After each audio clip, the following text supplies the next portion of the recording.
prieteni! Astăzi eu o să vă arăt mâncare pentru păsări. Pentru că e iarnă, păsările nu au nimic să mănânce. M-am gândit să le ajut eu.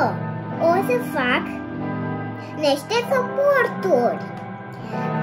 Pentru asta îmi trebuie lor de hârtie igienică, lipici, semințe, unte de arahide, unte de arahide și foafecă și hârtie colorată.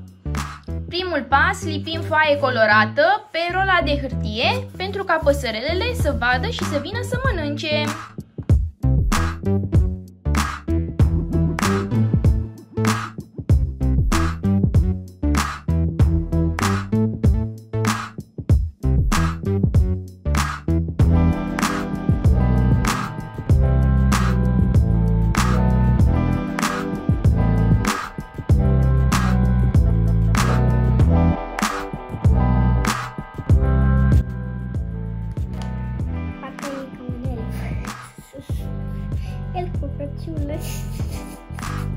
Acum punem unde de arahide pe rolă. Am pus unde de arahide ca să semințele să se lipească.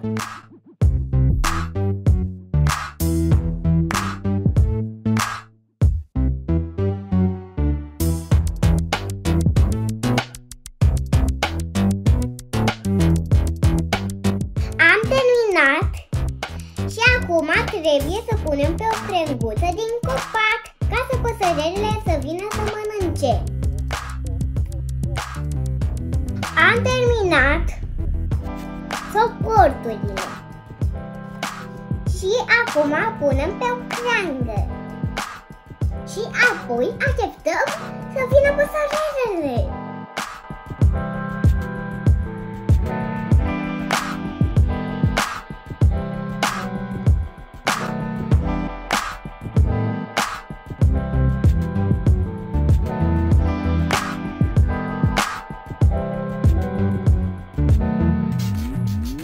Cred că v-a plăcut ce am filmat noi. Ia spuneți like, subscribe, share și follow pe Instagram și pe TikTok.